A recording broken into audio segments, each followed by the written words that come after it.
और अब बात बिहार की करते हैं। बिहार के एग्जिट पोल से झटका दो लोगों को लग रहा है। एक तेजस्वी हैं और दूसरे हैं नीतीश कुमार। एग्जिट पोल से तेजस्वी का बिहार में बड़ी जीत का सपना टूट रहा है, तो दूसरी तरफ नीतीश कुमार को 4 से 5 सीटों का नुकसान हो रहा है। तेजस्वी कल दिल्ली में थे और नीतीश आज दिल्ली में है। एग्जिट पोल पर नीतीश अभी कुछ नहीं बोल रहे, लेकिन तेजस्वी सवाल उठा रहे हैं। अब सवाल यह है कि क्या बिहार में वही हो रहा है जो दावा एग्जिट पोल में किया जा रहा है? क्या बिहार में जाति की गिनती भी मोदी ही जीत कर ले जा रहे हैं? समझते हैं इस रिपोर्ट के जरिए।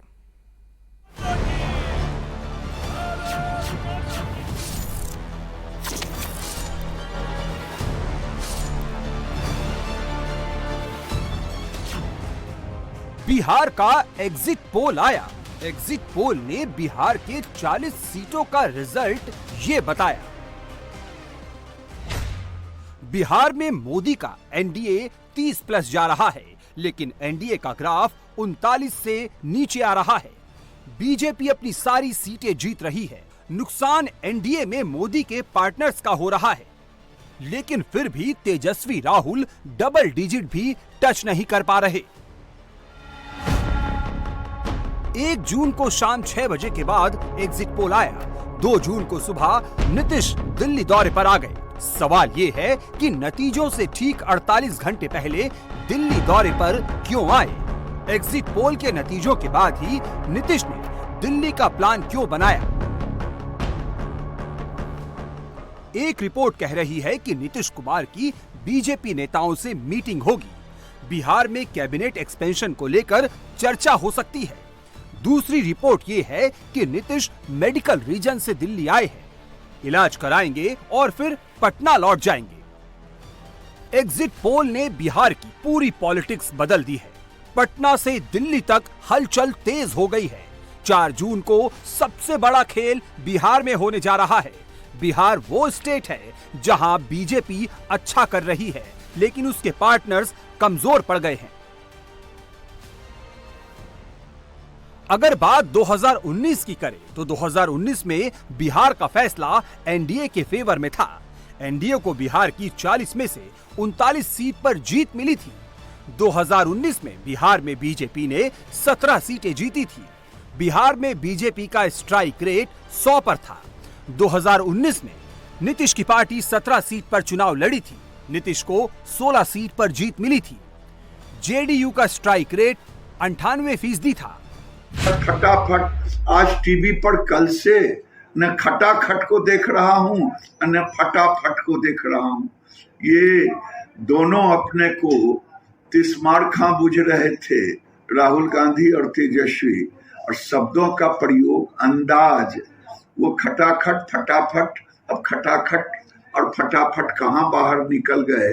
एक विदेश भागेंगे, एक तो कह ही दिया था कि लालू जी किसी मस्जिद में जाकर के फिर नमाज पढ़े। 2019 में बीजेपी का ग्राफ सबसे ज्यादा था। इस बार भी बीजेपी बिहार में अटल दिख रही है, लेकिन 2024 में नीतीश का निशाना चूक गया। नीतीश पहले से कमजोर पड़ गए हैं। बिहार में अब सवाल नीतीश कुमार का ही है। नीतीश कुमार का क्या होगा? कल क्या होगा और 4 जून के बाद नीतीश का क्या होगा? नीतीश के कमजोर होने से एक बात तो क्लियर है कि इसका फायदा सीधे सीधे तेजस्वी को मिलेगा। 2024 में तेजस्वी का स्कोर कार्ड बदल रहा है। –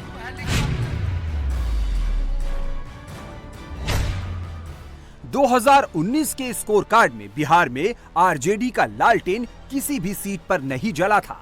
19 में आरजेडी का स्कोर बोर्ड 0 था। अब एग्जिट पोल बता रहा है कि बिहार में आरजेडी का लालटेन 3 से 5 सीटों पर जल सकता है, यानी इस बार आरजेडी का खाता खुल सकता है। कांग्रेस पिछली बार 1 पर थी, इस बार कांग्रेस को भी 1 सीट का फायदा मिल सकता है। चुनाव में तेजस्वी यादव बिहार में खटाखट, टनाटन और सफा चट का डायलॉग सुना रहे थे। खटाखट इंडी अलायंस के लिए वोट पड़ने का, टनाटन सीटों के नंबर बढ़ने का और 4 जून को बीजेपी को सफाचट करने का। लेकिन एग्जिट पोल के आंकड़ों से बिहार में तेजस्वी का कुछ ज्यादा बदलता नहीं दिख रहा है। एग्जिट पोल पर तेजस्वी भले ही ऑन कैमरा यकीन नहीं जता रहे, लेकिन सीट बढ़ रही है ये सोचकर मन ही मन मुस्कुरा रहे हैं और अब बिहार में चौंकाने की बात कर रहे हैं। पोल का तो सबको पता है कि क्या प्रेशर रहता है और किन कारणों की वजह से एक ही लोगों का एक तरफा दिखाया जाता है। खैर उससे हम लोगों को फर्क नहीं पड़ता। चौंकाने वाला इतना सीट ला रहे हैं जिससे बीजेपी की सरकार नहीं बनेगी केंद्र में। आरजेडी का इकोसिस्टम भी इसी काम पर लगा है। लगातार एग्जिट पोल के नतीजों को नकार रहा है, सोशल मीडिया पर माहौल बना रहा है। नैरेटिव बनाने का काम सोशल मीडिया पर भी हो रहा है और ऑन कैमरा भी। बहुत चीज है, हालांकि आप लोग भी जानते हैं कि कितनी दफा ये असफल हुए हैं, लेकिन एग्जिट पोल की पॉलिटिकल इकोनॉमी को देखिए तो उसमें खर्च बर्च बड़े लोगों का होता है, पीएमओ का होता है, कुछ चैनल्स का होता है, तो जाहिर है उनको उनके खर्च का उत्सव मनाने में हमें कोई दिक्कत नहीं। लेकिन हकीकत ये है कि ये व्यक्ति जिसका नाम तेजस्वी यादव, इसने प्रधानमंत्री जी की हवा टाइट कर दी। इसलिए मैं कह रहा हूं 4 जून का इंतजार किया जाए, क्या होता है एग्जिट पोल। बिहार के चुनाव में नीतीश कुमार भी एक बात बार बार दोहरा रहे थे। नीतीश ने बिहार से वादा किया कि वो अब इधर उधर नहीं जाएंगे, मोदी के साथ रहेंगे। तो क्या नीतीश को बार बार साथी बदलना महंगा पड़ा? इसको समझने के लिए हमें बिहार की उन सीटों को समझना पड़ेगा जहां मुकाबला फंसा हुआ है। इंडिया टीवी और सीएनएक्स के एग्जिट पोल के मुताबिक बिहार में 5 सीटों पर पेच फंसा है। कटिहार, जहानाबाद, किशनगंज, बांका और वैशाली में मुकाबला कांटे का है। बाकी 35 सीटों का रुझान एनडीए के फेवर में जा रहा है। जिन 5 सीटों पर पेच फंसा है, इसमें 4 सीट जेडीयू की है और 1 एलजेपी की। अगर इंडिया अलायंस की बात करें तो जहानाबाद, वैशाली और बांका में आरजेडी टक्कर दे रही है, जबकि कटिहार और किशनगंज के मुकाबले में कांग्रेस खड़ी है। जो बात इंडिया टीवी और सीएनएक्स का एग्जिट पोल बता रहा है, वही बात बीजेपी भी मान रही है। बीजेपी भी कह रही है कि रिजल्ट 19 वाला नहीं आएगा, 4-5 सीटों पर मामला फंस रहा है। 17 में से 17 सीटों पर जीतती हुई नजर आ रही है, लेकिन जेडीयू का जो प्रदर्शन है वो थोड़ा कमजोर हुआ है। 11 से 13 सीटें जेडीयू को आ रही हैं। उम्मीद है कि हमारा सीट जीतेगा। देखिए, जहानाबाद जैसा कमज़ोर जगह पर भी हम लोग गए, जहां उम्मीदवार से लोगों की शिकायत थी, फिर भी बहुत हद तक जो एनडीए गठबंधन के वोटर थे, सब लोगों ने उम्मीदवार से नाराज़गी थी, लेकिन नेतृत्व से नाराज़गी नहीं था। लोग का था कि ये राजद की अराजकता को रोकने के लिए हमको एनडीए को, मोदी जी को, नीतीश जी को, उनके नेतृत्व को वोट देने का संकल्प था।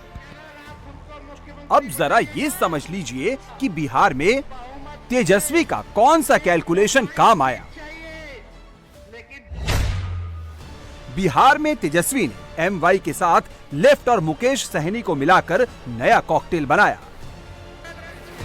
इस बार तेजस्वी ने आरजेडी के माई समीकरण से आगे बढ़कर दूसरी जातियों के उम्मीदवार भी खूब उतारे।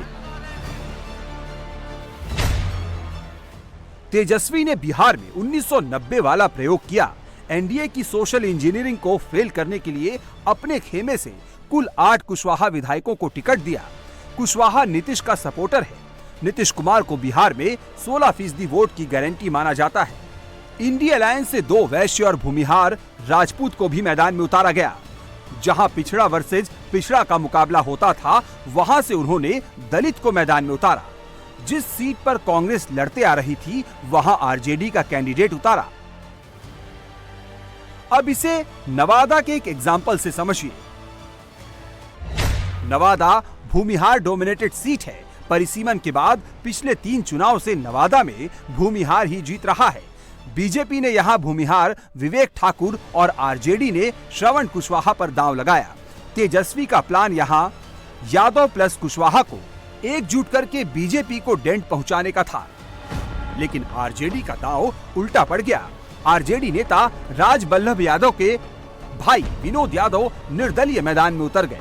इसके कारण यादव का वोट बढ़ गया और मोदी के नाम से विवेक ठाकुर को सभी जातियों ने सपोर्ट किया। इंडिया में 20 से ज्यादा पार्टियों का गठबंधन है, लेकिन बिहार में एकमात्र चेहरा तेजस्वी यादव थे। तेजस्वी ने बिहार में 256 रैलियां की, लेकिन पूरे चुनाव में राहुल गांधी सिर्फ 2 बार बिहार आए और 4 सभाएं की। बिहार की रैली में तेजस्वी ने जाति का मुद्दा उठाया, लेकिन बिहार में मोदी मैजिक के आगे तेजस्वी का माहौल नहीं बन पाया। बिहार में जाति की गिनती भी मोदी जीत रहे हैं। वैशाली की जो सीट फंसी है, वहां जाति से ज्यादा बाहुबली फैक्टर काम कर रहा है। कटिहार में और किशनगंज की सीट मुस्लिम डोमिनेटेड है। कटिहार में मुस्लिम 44.50% और किशनगंज में मुस्लिम 68% है। मतलब यहां अलायंस के लिए एम फैक्टर ने काम किया। अब सवाल है कि बिहार में 4 जून के बाद क्या होगा। 2020 के विधानसभा चुनाव में बीजेपी सबसे बड़ी पार्टी बनी थी। नीतीश पार्टनर थे और एनडीए की सरकार बनी थी। 2 साल नीतीश ने बीजेपी के साथ मिलकर सरकार चलाई। 9 अगस्त 2022 को नीतीश ने पलटी मार तेजस्वी के साथ सरकार बना ली थी। अब तक तो ये नहीं लग रहा है कि 4 जून के बाद बिहार में कुछ होगा। ऐसा तो फिलहाल नहीं है, लेकिन अगर तेजस्वी का स्कोर 0 से बढ़ता है तो क्या उनका कद बढ़ जाएगा। बिहार में बड़ा खेल होगा। इसके लिए बिहार को समझना होगा। बिहार में जो बात है वो ये कि मोदी पर बिहार को भरोसा है। जहां बीजेपी अकेले लड़ी वहां वोट नहीं बटा। ना 19 में बटा था, ना इस बार बट रहा है। 2019 में प्रधानमंत्री ने बिहार में 11 रैलियां की थी। जहां मोदी की रैली थी, वहां बीजेपी की जीत हुई थी। इस बार प्रधानमंत्री मोदी की रैलियों का नंबर 15 पहुंच गया है। इसके अलावा प्रधानमंत्री ने पटना में एक रोड शो भी किया। इसका इम्पैक्ट ये हुआ कि बिहार में बीजेपी फिर से अपनी सारी सीटें जीत रही है। बिहार के फाइनल टैली पर फोकस एनडीए का भी है और नजर इंडी अलायंस की भी है। बिहार के नतीजों से सिर्फ बिहार की लोकसभा की पिक्चर क्लियर नहीं होगी। इसका इम्पैक्ट सीधे सीधे 2025 के विधानसभा चुनाव पर होगा। इस बार बिहार के नतीजों से बहुत कुछ तय होगा।